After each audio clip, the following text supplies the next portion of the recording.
എന്നെക്കൊണ്ട് എന്തെങ്കിലും ചെയ്യാൻ പറ്റുന്നുണ്ടെങ്കിൽ അത് ചെയ്തിരിക്കണം. ഇവിടെ എന്തെങ്കിലും പ്രശ്നങ്ങൾ നടക്കുന്നുണ്ടെങ്കിൽ അതിന് എതിരായിട്ട് പ്രതികരിക്കണം. അല്ലാണ്ട് ഇവിടെ എന്ത് നടന്നാലും നമ്മുടെ ആർട്ടിസ്റ്റുകളൊന്നും കൊണ്ടില്ല.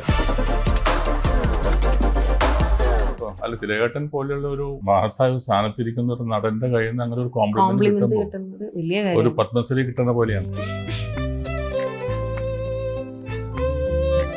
ഇപ്പോഴും മോഹൻലാലിന്റെയും മമ്മൂട്ടിയുടെയും സുരേഷ് ഗോപിയുടെയും ഓപ്പോസിറ്റ് നിൽക്കാനായിട്ട് വില്ലൻ നിങ്ങൾ മാത്രമേ ഉള്ളൂ.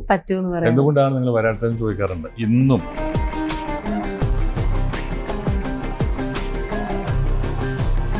അത് സാർ കണ്ടു, ആ സിനിമ കണ്ടിട്ടാണ് പറഞ്ഞു ദേവൻ സാറിനെ വിളിക്കാൻ പറഞ്ഞു. അങ്ങനെ രജനി സാർ തന്നെയാണോ സാർ അതിലേക്ക് കാസ്റ്റ് ചെയ്യുന്നത്? അതെ അതെ അതെ, അദ്ദേഹമാണത് റെക്കമെൻഡ് ചെയ്ത് ഡയറക്ടറോട് പറഞ്ഞു.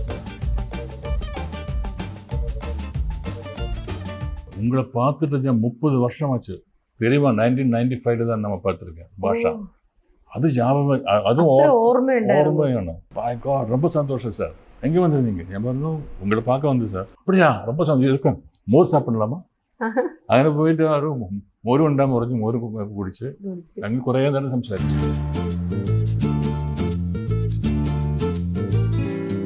ഇപ്പോൾ കമൽഹാസൻ എന്ന് പറയുന്ന നടൻ്റെ അടുത്ത് എനിക്ക് അഭിനയിക്കാൻ താല്പര്യമില്ല. കാരണം കംഫർട്ടബിൾ അല്ല നമ്മൾ.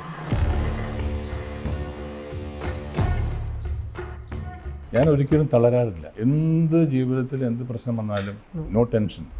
അത് നമുക്ക് വിധിച്ചിട്ടില്ല എന്നുള്ളത് ഞാൻ പറയും. അയ്യോ എൻ്റെ അത് പോയേ എന്ന് പറഞ്ഞിട്ട് നമ്മൾ കരഞ്ഞുകൊണ്ട് ഇരുന്നിട്ട് പ്രയോജനമില്ല.